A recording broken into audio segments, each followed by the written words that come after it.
барилгын яамн тэр үздэг хардаг байсан юм аа. Тэгэхэд майдер гэж барилгын хорооны дарга байлаа. Майдергаа үзээд ийм юм барих юм бол тэр богдуулан дээр хөдөө барь хотод бариулахгүй өшөө айтайхан сайхан юм барь гэж тэгэд зураг мургийг өөрчилж байсан удаа бий.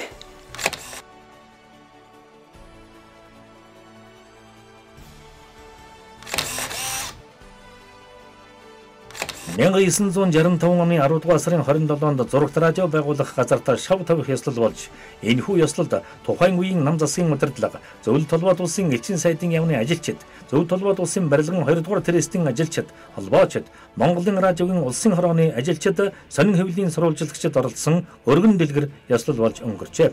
Телевизийн самхаг байгуулах газрын суурийг 30-35 метрийн өргөн болоод урттай 6 метрийн гүн талбайг засч талбайн дунд цемент бетонын савнд хадаг цай мөнгөн юмбүг Монгол заншил ёсоор хийж байрлуулан болсон байна.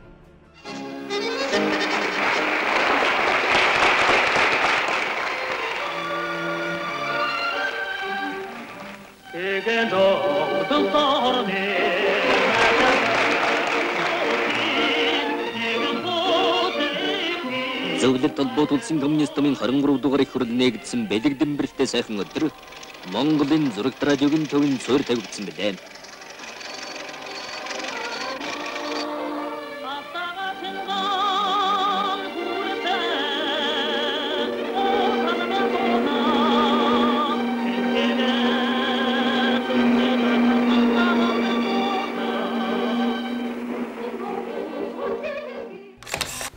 Мэдээ хүнд ажилда газар нэгтлээ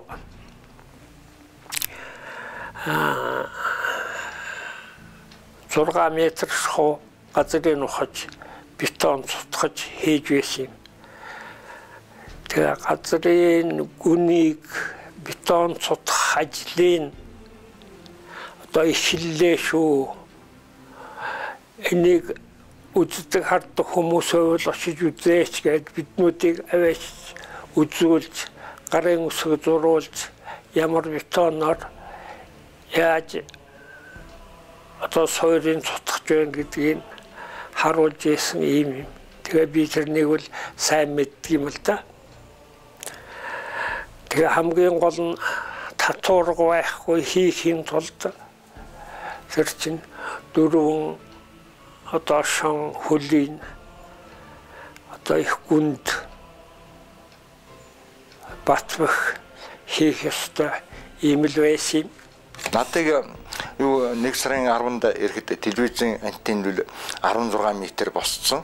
Кран ингээд тавьчихсан. Өөрөөр хэлбэл юу ясалт дээш тусам крана ингэж өргөдөг байсан. Өөрөөр хэлбэл 12 гант хараасаар дөрвөн тал руу ингэж татаж.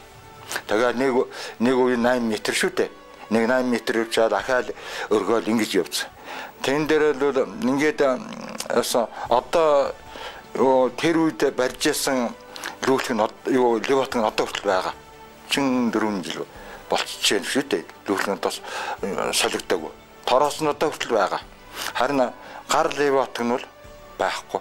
Жил гаруй хугацаанд барьж усгасан энэ ажил асар хүнд мөртлөө өсөр том ажил байсан.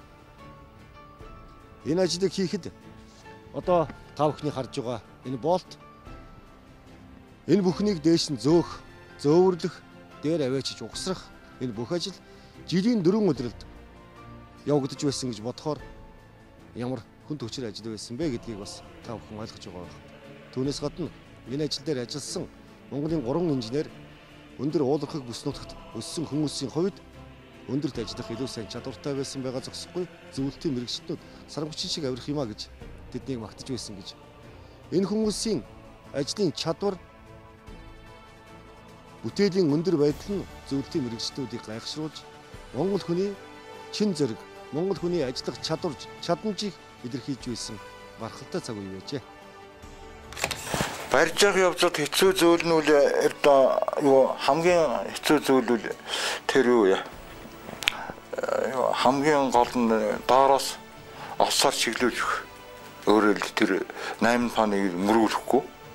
Тэгээд хамгийн хэцүү нь зөвлөл дүн өвлийн өсөглсөн хөвтөн хаврын хавирга нэвт үлээсэн хавсахтай үед энэ антийн барьсанд хамгийн хэцүү. Жинхэнэ хүний эрг зөрөг хаваа самбаг л гаргаж өгсөн юм да.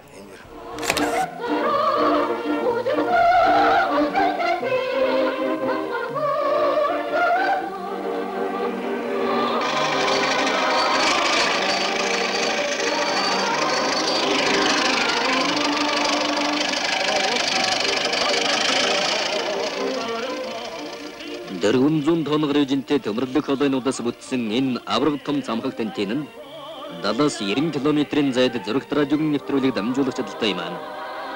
Энд зөвлөлтийн зөрөгт радиогийн төвүүд түүний дотроос Ленинградын 312 м өндөр замхаг тентийг барилдсан баялаг туршлагатай мэргэжилтнүүд ажиллаж байна.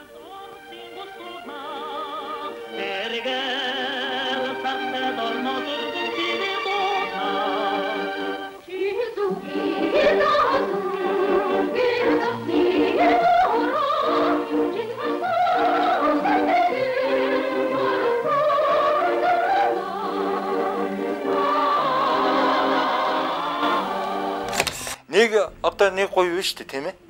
Нэг гоё 80 м. Зөвхөн ингэсэн ийм гоё 80 м шүү дээ. Тэгээд энэ холбоос эднүүдгээд тэднүүчийн чин орно. Тэгээд дээр нь боолт биш үү?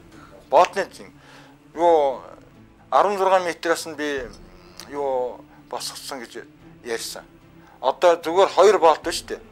Ингээд юу гартаа ингээд барин шүү дээ. Тэгэд 20 литр 40 литрийн ус биш үү? Одоо 20 литрийн савыг 2 гартаа ингээд барих.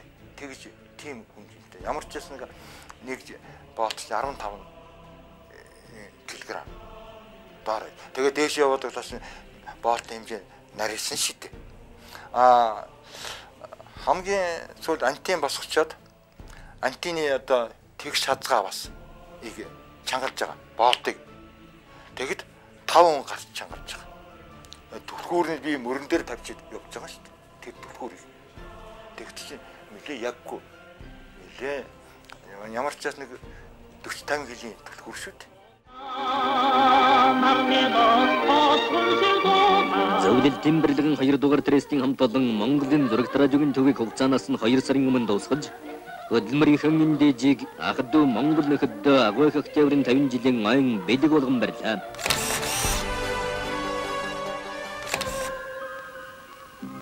Улаанбаатарын зурагт радиогийн төвийг нээх ёслолын цуглаан дээр Монгол Ардын Хүсгал томын төв хорооны улс төрийн товчооны гишүүн төв хорооны нэрийн бичгийн дарга дүгэрсэрнэ. Зөвлөлт толгойд улсаас тусалцад суугаа онц бүрэн эрхлэлтийн сайд салав яв. Зурагт радиогийн төвийг барьсан зөвлөлтийн бэрлэгэн 2 дугаар трестийн дарга Трэвис нар баяр хүргэж өгүүлээ. Монгол Ардын Хүсгал томын төв хорооны 1-р нэрийн бичгийн дарга бүгд наримдах Монгол Ард улсын сайд нарын зөвлөлийн дарга Цэдэн бол улаан туу цайчилж зурагт радиогийн төвийн ажиллагааг нээлээ. 1967 оны 9-р сарын 27-ны өдөр гэдэг бол Монголын ард түмэнд одоо мэдээлэлээр хангах, урлаг уран сайхныг үзэх, дэлхийн одоо мэдээллийг сонсох, ер нь одоо Монголын ард түмний нүд чихийг нээсэн нэгэн том баяртай үйл явдал болсон шүү дээ. Тэр хүлээж авахд тусгай давцсан байгуулад давцсан дээр намсгийн өдөртөгчнөр зөвлөлт холбоод улсын одоо өргөдөж ирсэн хүмүүс одоо цуглаад барьж байсан хүмүүсийн хамт зогсоод хүлээж авч байсан юм. Хүн бүхэн баярлал. Зурагт радио гэдгийг одоо жоохон юу байдгийг мэдэхгүй. Зүгээр зураг гараад байдаг юм уу, кино гараад байдаг юм уу, хөдлөөд байдаг юм уу? Ямар ч тийм мэдгэдэггүй байхгүй байсан шүү дээ Монголын ард түмэн. Гончигж буйн Чулуунбат Монгол телевизийн анхны нэвтрүүлэгч, Монгол улсын соёлын гаяц зүтгэлтэн.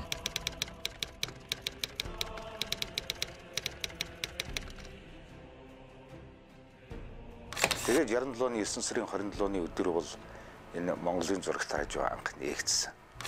За би станцаа хүлээж авахын тулд яасан гэхээр дээр нэвтрүүлэх станцад дээр байж юм. Хамгийн гол нь яах вэ гэхээр одоо Цэдэнбэл даргын орж ирэхлээр тэр Коновкын даруулж одоо станцаа асаах ийм л номтой байж л дээ.